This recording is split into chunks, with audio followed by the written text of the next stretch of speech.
Okay, an object on an incline. All right, weight equals mass times gravity. Weight is pulled down by gravity, so the direction is straight down. Okay.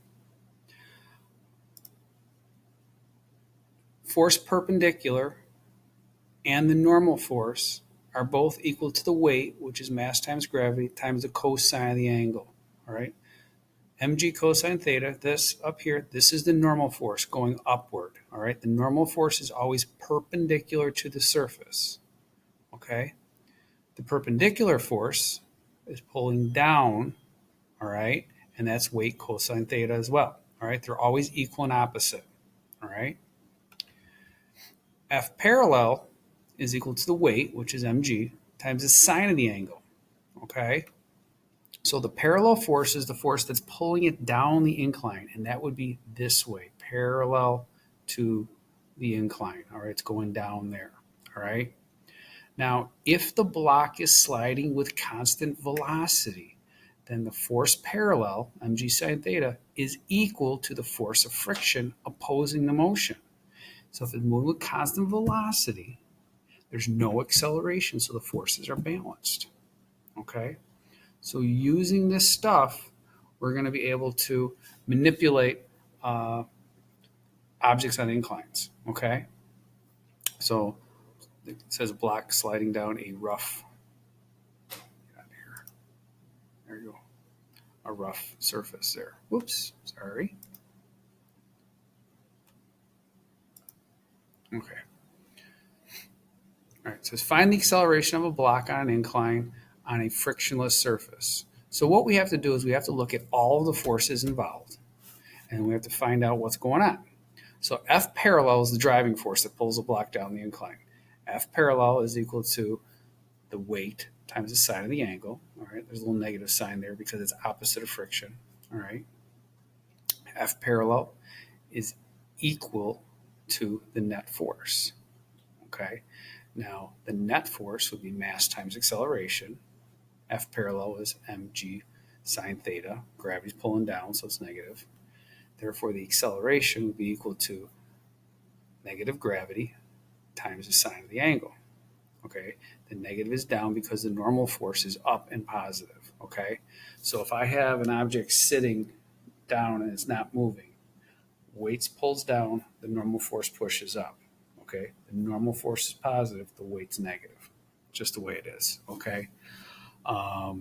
So when you get to lab 4, you're going to see the acceleration is divided by the sine of the angle would be equal to gravity. Okay, that's going to be something you're going to use for that. All right, calculate the acceleration of the block with friction. So now take a block and it's sliding down here. Okay, F parallel pulls it down the hill. The friction resists it. So that's why it's F parallel minus friction equals the net force.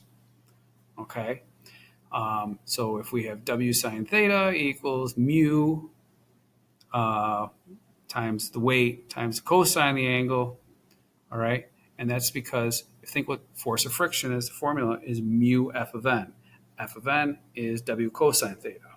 Okay. Probably should put that in there. Equals MA.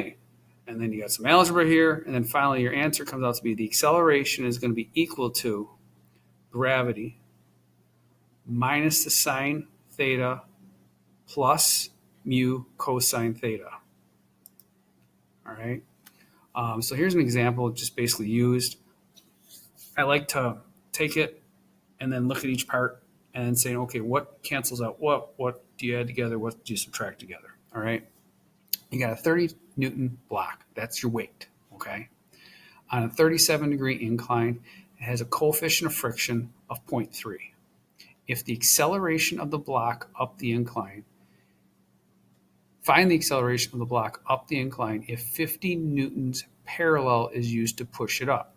So you have a block, you're pushing with 50 newtons, a 30 Newton block, okay? The coefficient of friction is resisting that, but it's still accelerating upward because the force you're pushing upward is greater than the force being pulled down, okay? So F parallel is what's pulling it down. That's the weight sine theta. All right. And that comes out to be 18.05 newtons. The normal force is the weight cosine theta. That's 23.96.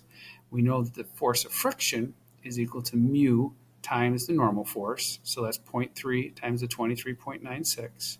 Calculate that. You get 7.19 newtons. All right. Now, you have 50 newtons pushing up the ramp. And since you're pushing up the ramp, F parallel is pulling down the ramp. You subtract these two.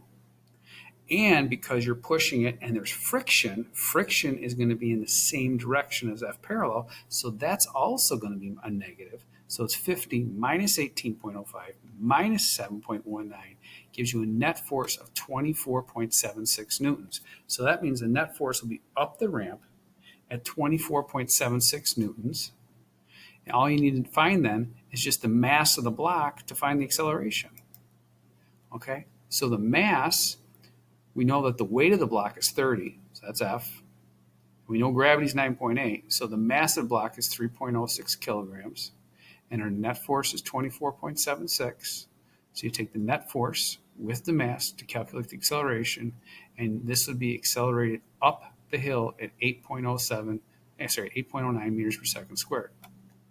On your homework, I may have put in number 27. I might not have. I honestly can't remember. If I did, don't do question 27, but do this one instead. All right. This is the exact same question as what we just did. And I want you to do it. Okay. All right. Terminal velocity. You've heard this term before, right? Terminal velocity is the point in which you cannot go any faster. All right. So your downward gravitational force is equal and opposite to your force of air friction pushing up. All right. Most people's terminal velocity, if they were going skydiving, is close to like 80 miles an hour, somewhere in that range. All right. What can affect your terminal velocity? Your weight and your surface area. All right. Those are your two main things. All right. If you were to fall like he's falling here, he's pretty flat. He would be getting maximum amount of air resistance like this. But what if he went straight down? Now he has less surface area. He's going to get a higher maximum speed. Okay. And then when you pull the parachute comes out.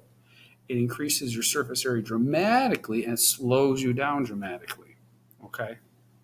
And that's basically how it works.